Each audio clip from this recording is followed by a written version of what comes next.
The morphine drip isn't enough to numb the pain of watching my wife of 3 years laugh intimately with another man on her laptop screen while she thinks I'm unconscious in my hospital bed. "Marcus, you're so silly," Sarah whispers into the camera, her voice carrying that breathless giggle I used to think was reserved for me, the same laugh that made me fall in love with her during our first year of medical school, when she was coordinating research projects, and I was just another exhausted resident trying to make something of myself. "I miss you too, baby. I can't wait to come home tonight." Home? The word hits me like a scalpel between the ribs, because I realize with crystal clarity that she's not talking about our modest apartment near the hospital, where I've been recovering from emergency surgery to remove a twisted bowel obstruction, where the medical bills are piling up on our kitchen counter, and where she's supposed to be taking care of me during my extended medical leave.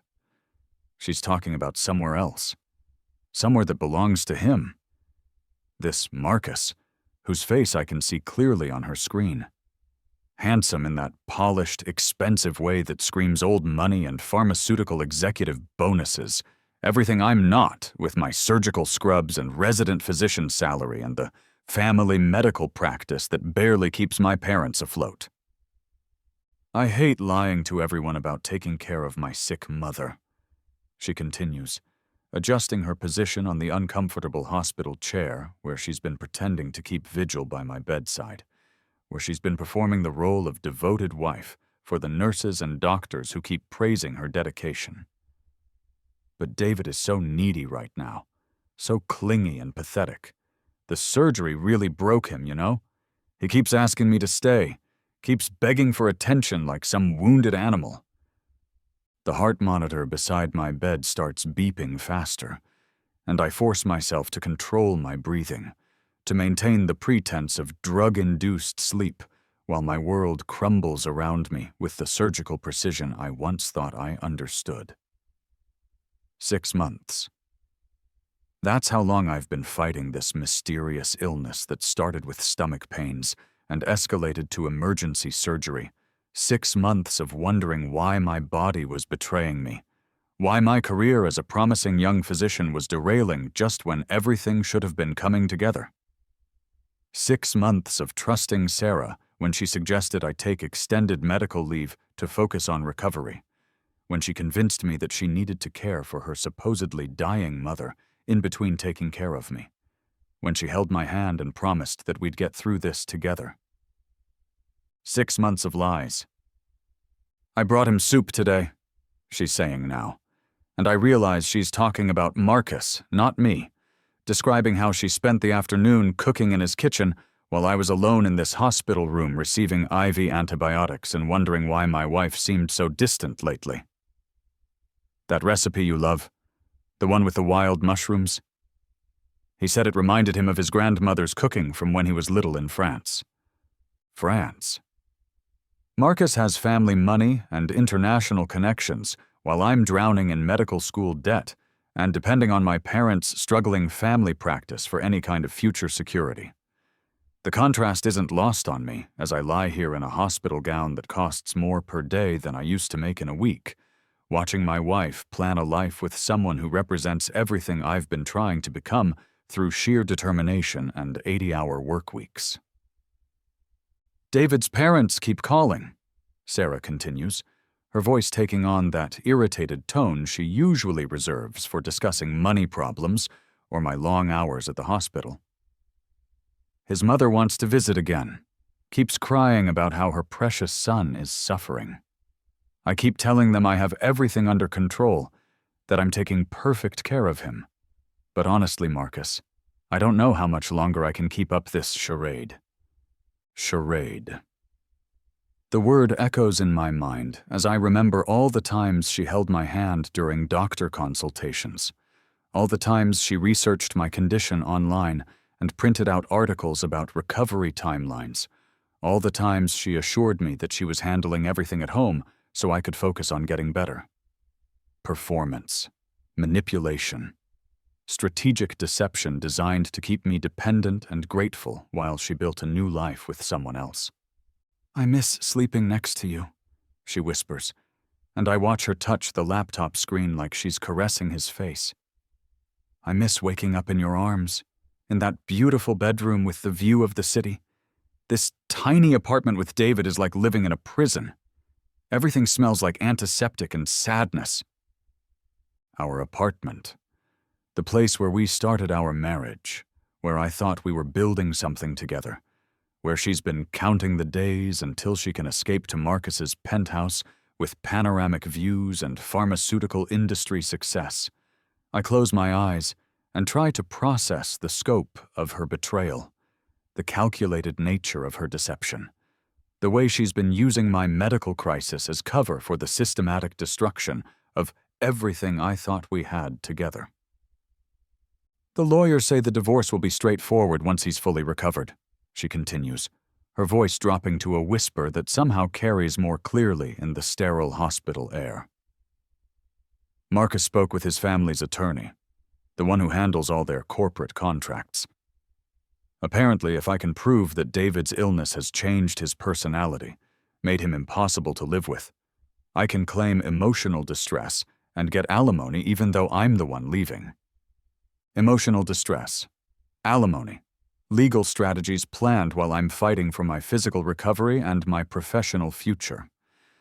I think about all the times recently when Sarah has been documenting my mood swings, my moments of frustration with the slow healing process, my occasional outbursts when the pain medication made me irritable. Evidence gathering, building a case for her financial security while destroying my reputation and my spirit. I love you too, she says into the laptop camera, blowing a kiss at Marcus's image. I can't wait until this is all over and we can be together properly. Your mother is already planning our engagement party, right? The one at the country club where all the pharmaceutical executives gather? Engagement party. They're not just planning to leave me. They're planning their entire future together while I'm lying here, believing that my wife is sacrificing her own comfort to nurse me back to health. The betrayal goes deeper than infidelity. It's a complete reconstruction of reality designed to gaslight me into believing that I'm the problem, that my illness has made me unworthy of love, that Sarah's eventual departure will be mercy rather than abandonment. Marcus, I should go, she says suddenly, glancing toward my supposedly unconscious form. He's starting to move around. The morphine must be wearing off. I need to play the concerned wife for a few more hours. She closes the laptop and immediately transforms her expression into one of loving concern, checking her reflection in the black screen to make sure she looks appropriately worried about her husband's condition. The performance is flawless. The slightly furrowed brow, the gentle way she reaches for my hand, the soft voice she uses when she thinks I'm waking up. David, honey, how are you feeling? She asks, squeezing my fingers with practiced tenderness. You were sleeping so peacefully. The doctor said that's exactly what you need right now. I want to scream. I want to tear out my IV lines and confront her with everything I've just witnessed. I want to demand explanations and confessions and some kind of accountability for the months of lies and manipulation. Instead, I keep my eyes closed and my breathing steady, because something deeper than anger is taking hold of me. A cold, calculating fury that recognizes the strategic value of knowledge over emotion. I brought you some magazines, she continues, her voice carrying that artificially bright tone she uses when she's lying. And I called your mother to let her know you're doing better. She wanted to visit again, but I told her you need rest more than visitors right now. Isolation. Another piece of her strategy falls into place as I realize she's been systematically cutting me off from my support system, convincing my family that she's the only one capable of caring for me properly, positioning herself as the gatekeeper of my recovery process. My parents, who already worried that their son chose a woman from a different social background, have been trusting Sarah's updates about my condition instead of seeing for themselves how I'm really doing. Sarah, I whisper, opening my eyes just enough to see her lean closer with that expression of exaggerated concern. "How's your mother doing?" The question hangs in the air between us, and I watch her face for any sign of recognition, any acknowledgement of the lie she's been living. But she doesn't miss a beat, doesn't even blink as she continues the deception that's been eating away at both our lives. "Oh, she's hanging in there," Sarah says, her voice heavy with fake emotion. "Some days are better than others, you know?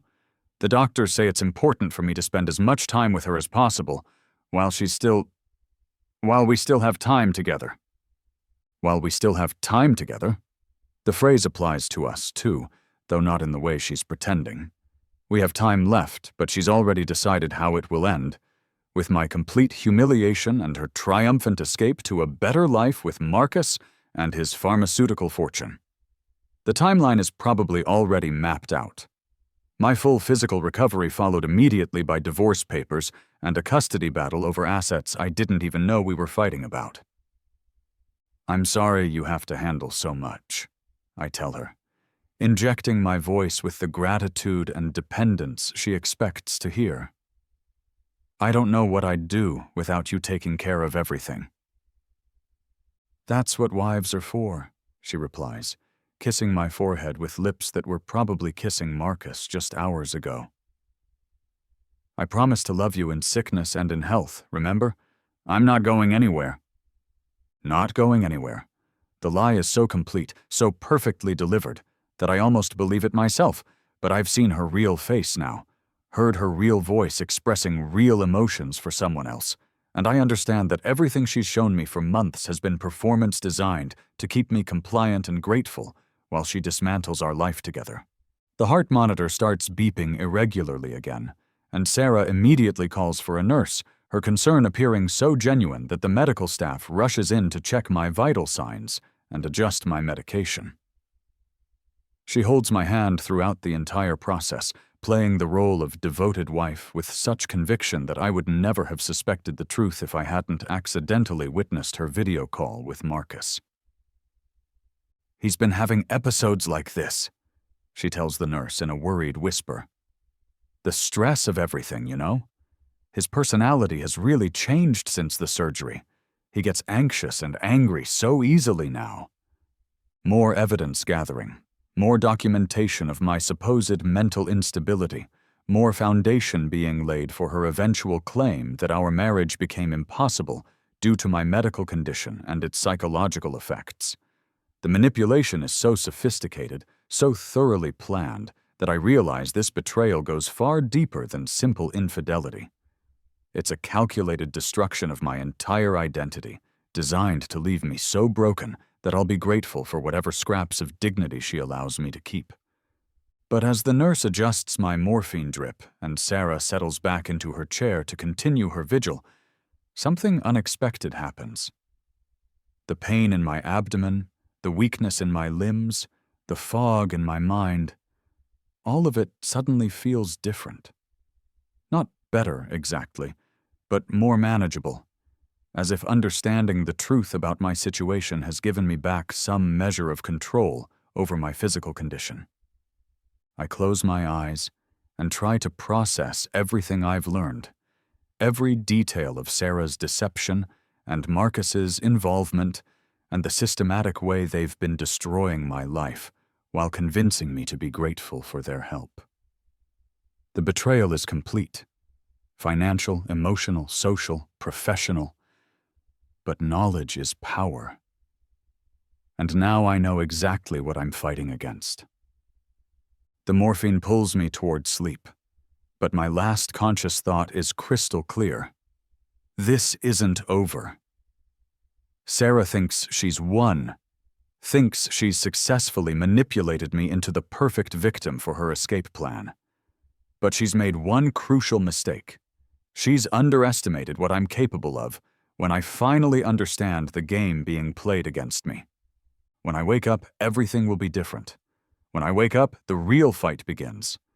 Then I opened my eyes and realized I had been reborn. The morning light streaming through our bedroom window is wrong. too bright, too warm, too filled with hope for what I know is coming. Sarah is beside me in our bed, not the hospital chair where I last saw her, and she's bringing me coffee with that same expression of fake concern. I remember so clearly from months that haven't happened yet. "Good morning, sweetheart," she says, setting the mug on my nightstand with practiced gentleness. "How are you feeling today?" The date on my phone shows March 15th, 6 months ago, the morning of my first doctor's appointment about the stomach pains that would eventually lead to emergency surgery, extended medical leave, and the complete destruction of everything I thought I knew about my life. 6 months before I would discover Sarah's betrayal, before I would learn about Marcus and his revenge plot against my family's medical practice, before I would realize that my wife had been systematically preparing for my downfall while convincing me to trust her completely. But now I'm back at the beginning, with knowledge that doesn't belong to this timeline and a chance to rewrite the story that nearly destroyed me. "I'm feeling better than I have in a long time," I tell her, and it's true in ways she can't possibly understand. The stomach pain is still there, the same symptoms that will eventually require surgery, but my mind is sharp with future knowledge and strategic thinking that my previous self never possessed. Her phone buzzes with a text message, and I watch her check it with that quick, guilty glance I now recognize as communication with Marcus. In the original timeline, I believed her when she said it was her mother asking about grocery shopping. Now I know it's Marcus Chen, pharmaceutical executive and architect of my destruction, beginning the manipulation that will convince Sarah to use my medical crisis as cover for their affair. "Oh, that's just my mom," Sarah says with the same lie I remember, but this time I see the calculation behind her expression, the way she's already mentally preparing for the deception that will define the next 6 months of my life. "She wants me to stop by later to help with some errands." Errands. The word that will become code for spending time at Marcus's penthouse apartment, learning to cook his favorite meals and sleeping in his bed while I recover alone from surgery that could have killed me. The same errands that will drain our joint savings account and destroy my medical career while she builds a new life with someone who represents everything I'm not. Wealthy, connected, socially established in ways that no amount of hard work can replicate. "That's nice of you to help her," I reply, injecting my voice with the same trusting gratitude my previous self felt. But internally, I'm analyzing every detail of her performance, cataloging the lies and manipulation techniques she's using to begin the systematic destruction of our marriage. "You know I'd do anything for family," she says, kissing my forehead with lips that will soon be kissing Marcus, while she tells him about her plans to divorce me for emotional distress. "Speaking of which, you should probably call in sick to the hospital today. These stomach pains have been getting worse, and I think you need to see a doctor."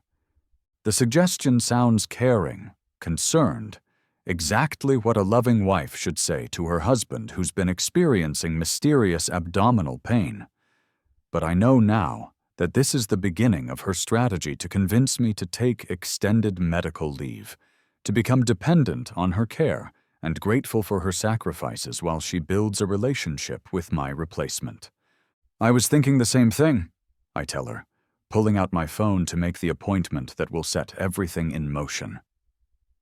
But this time, I'm making it with full knowledge of what's coming, with strategic plans that my previous self never could have imagined.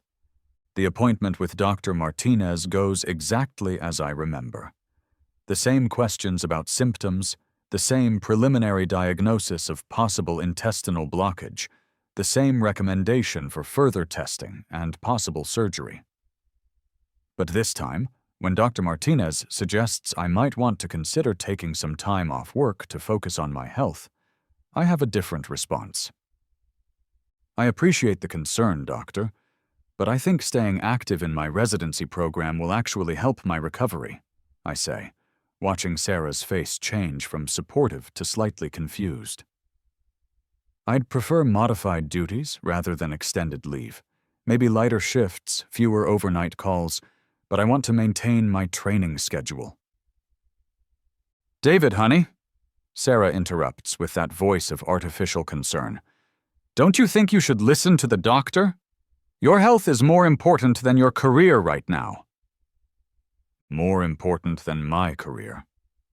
The same phrase she used to convince my previous self to step away from the medical training that represented my entire future. The same argument she'll use to justify the extended leave that will damage my reputation and set me back years in my professional development. But now I understand the real motivation behind her concern. The longer I'm away from work, the more dependent I become on her support. The easier it is for her to control the narrative of our relationship. I think David's instincts are right, Dr. Martinez says after considering my request. Staying engaged with work he loves might actually improve his mental state during recovery. We can arrange for reduced hours and modified duties that won't compromise his healing. Sarah's smile becomes strained, and I can see her mentally recalculating her timeline, adjusting her manipulation strategy to account for my unexpected resistance to her suggestions. In the original timeline, I would have been grateful for her guidance, would have trusted her completely when she offered to handle all the details of my medical leave and recovery. Now I see the frustration behind her expression, as her carefully laid plans encounter unexpected obstacles. Of course, she says finally, her voice still artificially sweet, but with an edge I never noticed before. Whatever you think is best, sweetheart. I just want you to get better. Whatever you think is best. The same phrase she'll use later when she's secretly meeting with divorce lawyers and planning her exit strategy. The same false deference that masks her growing resentment toward my recovery timeline and my refusal to become the broken, dependent victim she needs me to be for her plan to work. Over the next few weeks, I watch Sarah's manipulation tactics unfold exactly as I remember, but with the crucial difference of recognition and strategic resistance. She suggests combining our bank accounts to simplify medical expenses. And I agree, while secretly moving most of my savings to a separate account she doesn't know about. She offers to handle all communication with our families about my condition, and I thank her while quietly maintaining direct contact with my parents and friends. Most importantly, I start documenting everything: her absences, her lies about caring for her mother, her suspicious phone calls and text messages. When she claims to be spending afternoons with her dying mother, I hire a private investigator who confirms that her mother is perfectly healthy and living in Florida, nowhere near the expensive apartment where Sarah is actually spending her time. The private investigator's photos are devastating in their clarity. Sarah arriving at Marcus Chen's building with overnight bags. Sarah cooking dinner in his kitchen while wearing an apron I've never seen before. Sarah kissing him goodbye on his balcony with the passion and intimacy I thought was reserved for our marriage. But more than infidelity, the images reveal the scope of deception. She's been living a double life so complete that our marriage has become nothing more than a performance she puts on between acts of her real relationship. Marcus Chen himself is exactly what I expected, handsome in that polished, expensive way that comes from generational wealth and pharmaceutical industry success. The kind of man who wears custom suits to casual dinners and drives luxury cars that cost more than most people's annual salaries. Everything I'm not. Everything Sarah apparently wants instead of the struggling resident physician she married when she thought I might become successful enough to elevate her social status. But the private investigator discovers something even more damaging: Marcus's connection to my family's medical practice. His father, Dr. Richard Chen, had approached my parents 5 years ago with a business proposal to merge their small family practice with his pharmaceutical consulting firm. When my parents rejected the offer, preferring to maintain their independence and focus on patient care rather than corporate profits, Dr. Richard Chen had threatened to make them regret their decision. The revenge plot becomes clear. Marcus isn't just stealing my wife, he's systematically destroying my entire family's livelihood while making it look like coincidence and personal failure. The timing of Sarah's relationship, the manipulation of my medical leave, the financial sabotage, all of it designed to break me completely while positioning Marcus as the successful alternative my wife deserves. But knowledge is power, and this time I'm prepared for every move in their game. The turning point comes at the annual Medical Foundation Gala, the same event where Sarah had planned to debut her relationship with Marcus, while I was supposedly too ill to attend. This time, I make sure to be not only present, but thriving, arriving with Dr. Emily Watson as my date, and making it clear to everyone in the medical community that my recovery has been nothing short of remarkable. Emily Watson, my childhood friend and neighbor, fellow physician whose family runs Watson Medical Group, the practice that had always been friendly competitors with my parents' clinic. In the original timeline, I had been too focused on Sarah and too isolated by my illness to maintain our friendship. This time, I cultivated the relationship carefully, rebuilding the connection that had always been there but never properly explored. Emily represents everything Sarah isn't: genuine, supportive, professionally accomplished in her own right rather than seeking advancement through marriage. When I explained my situation to her, leaving out the supernatural elements but emphasizing Sarah's betrayal and Marcus's revenge plot, she offered both personal support and professional alliance. Her family's medical group could provide the kind of backup and resources my parents' practice would need to survive Marcus's corporate sabotage. "You look incredible," Emily says as we enter the gala, her hand warm and steady on my arm. "I can't believe you've recovered so well from the surgery." "I had excellent motivation," I reply, scanning the crowd for Sarah and Marcus. "Sometimes knowing what you're fighting for makes all the difference in healing." They arrive 20 minutes later, and I watch Sarah's face transform from confident anticipation to shocked confusion as she sees me not only present, but clearly thriving. In the original timeline, she had expected to attend this event alone, to make excuses about my continued illness while privately celebrating her relationship with Marcus. Now she's faced with the unexpected sight of her supposedly broken husband, looking healthier and more successful than ever. "David!" she exclaims, rushing over with that same performance of widely concern. "What are you doing here? Shouldn't you be resting?" "I'm feeling better than I have in months," I tell her, noting how Marcus hangs back slightly, clearly uncomfortable with this deviation from their expected script. "Dr. Watson has been helping me develop a new treatment approach that's been incredibly effective." Dr. Watson. I watch Marcus's face change as he recognizes Emily's name and realizes the implications. Watson Medical Group has the resources and connections to counter any business sabotage his family might attempt. More than that, Emily's presence as my date signals that I'm not the isolated, dependent victim they had planned to create. "Marcus Chen," he introduces himself with practiced charm, extending his hand to Emily. "I don't believe we've met. I'm a friend of Sarah's family." "Dr. Emily Watson," she replies coolly, her medical training allowing her to assess people quickly and accurately. "I've heard interesting things about your pharmaceutical consulting work." Interesting things? The phrase hangs in the air with just enough ambiguity to suggest that Emily knows more about Marcus's business practices than he's comfortable with. Which she does, because I've shared everything the private investigator discovered about his family's history of aggressive corporate takeovers and their specific grudge against my parents' practice. The evening unfolds with surgical precision as I watch Sarah and Marcus's carefully planned relationship reveal itself in the worst possible context.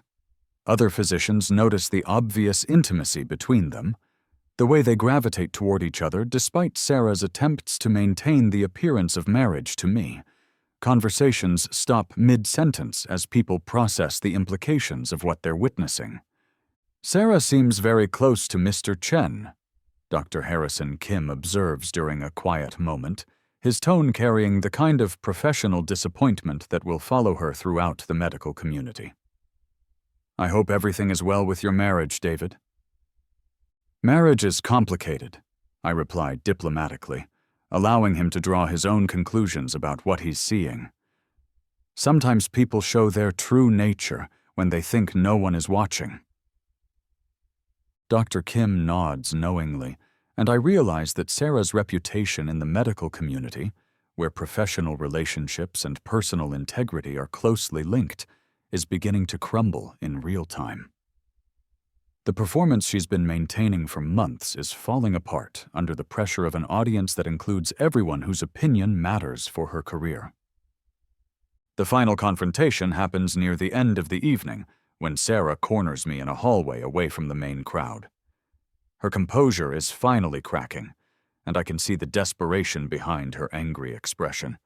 "What is this supposed to be?" she demands, gesturing toward the gala and Emily and everything that doesn't match her expectations. "You're supposed to be sick, David. You're supposed to need me." Supposed to be sick. Supposed to need her. The admission reveals everything about how she's been viewing our marriage, not as a partnership between equals, but as a power dynamic where my dependence validates her control and eventual betrayal. "I got better," I tell her simply. "Turns out having the right support system makes all the difference in recovery." "The right support system?" Her voice rises slightly, attracting attention from nearby conversations. "I've been taking care of you for months, David. I've sacrificed everything for your recovery." Sacrificed everything. The lie is so complete, so thoroughly believed by the person telling it, that I almost admire the psychological gymnastics required to maintain such total self-deception. She genuinely believes that her months of living with Marcus while manipulating me constitute sacrifice rather than betrayal. "You've sacrificed a lot," I agree, noting how Marcus approaches our conversation with obvious concern about the public nature of our discussion. "Maybe it's time you stopped sacrificing and started living honestly." Living honestly. The phrase hits her like a physical blow, because honesty is the one thing that will destroy everything she's built with Marcus. Their relationship is founded on deception, manipulation, and elaborate lies that require my continued victimhood to maintain credibility. "I don't know what you think you know," she says, but her voice wavers with the uncertainty of someone whose carefully constructed reality is beginning to collapse. "But you're being paranoid, David. The illness has changed you. The illness has changed me." Her final attempt at gaslighting, the same claim she'll make to divorce lawyers and mutual friends when she tries to justify her eventual departure. But this time, instead of the isolated, dependent victim she expected to create, she's facing a version of me that's stronger, more strategic, and completely aware of her game. "You're right," I tell her, watching Marcus hover nervously at the edge of our conversation. "The illness did change me. It taught me to recognize the difference between people who genuinely care about my well-being and people who see my vulnerability as an opportunity. The distinction lands exactly as intended, and I watch her face cycle through anger, confusion, and finally a kind of desperate calculation as she realizes that her manipulation tactics are no longer working. Without my dependence and gratitude, without my willingness to believe her lies and accept her version of reality, the entire foundation of her strategy crumbles. Marcus finally intervenes, approaching with the kind of smooth corporate diplomacy that probably works well in pharmaceutical boardrooms, but feels completely inappropriate in this personal confrontation. "David, I think there might be some misunderstanding here," he says, extending his hand in a gesture of false reconciliation. "Sarah has told me so much about your recovery process. I understand it's been challenging for both of you. Challenging for both of us." The phrasing reveals how thoroughly Sarah has been manipulating the narrative, positioning herself as the suffering saint rather than the calculating betrayer. But Marcus's presence also confirms everything the private investigator discovered about their relationship and their plans for my systematic destruction. "No misunderstanding," I reply, ignoring his extended hand. "I understand the situation perfectly, better than you might expect." The threat is subtle but unmistakable, and I watch Marcus's expression change as he realizes that I know more about his involvement than Sarah led him to believe. His pharmaceutical fortune and family connections won't protect him from the consequences of corporate sabotage and elaborate revenge plots, especially when those plots have been thoroughly documented by professional investigators.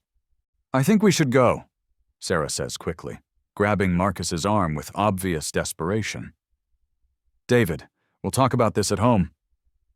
At home. But she won't be coming home with me tonight, and we all know it.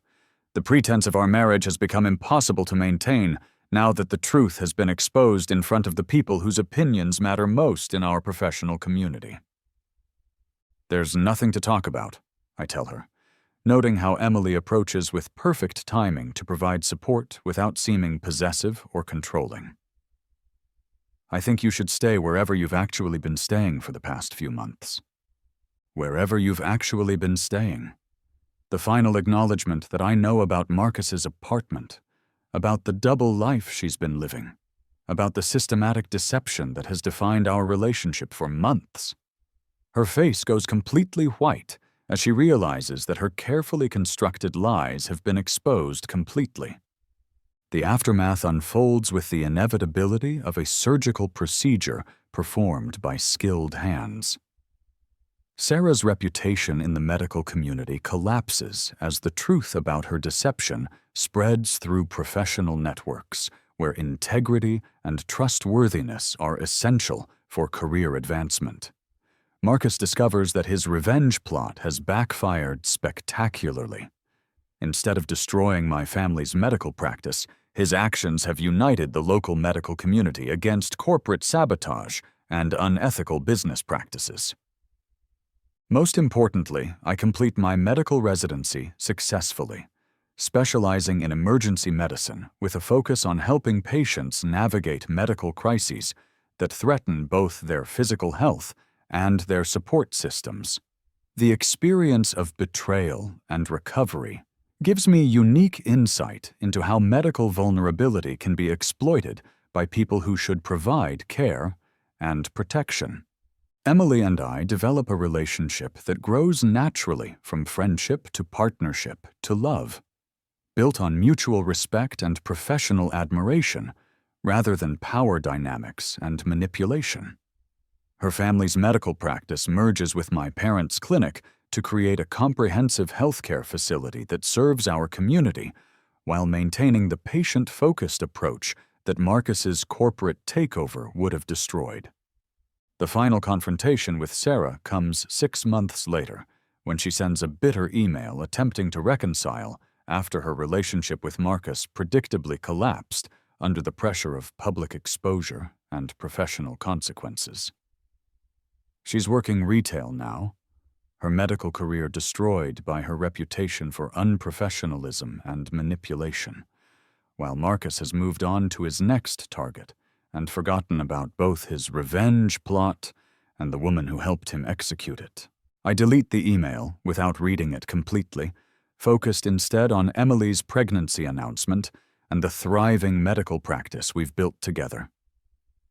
The past life of betrayal and manipulation feels like something that happened to someone else, a cautionary tale about the importance of recognizing manipulation and protecting yourself from people who see your vulnerability as opportunity rather than a call for genuine care. Sarah thought she could use my medical crisis as cover for the systematic destruction of my life, but she underestimated what I could accomplish when I finally understood the game being played against me. She used my medical leave to care for him, building a relationship based on deception and revenge while convincing me to be grateful for her sacrifices. I used my recovery to care for my shattered heart, rebuilding my life with people who genuinely supported my healing rather than exploiting my vulnerability for their own advancement. And in the end, that made all the difference between becoming a victim and becoming a victor in the story of my own life.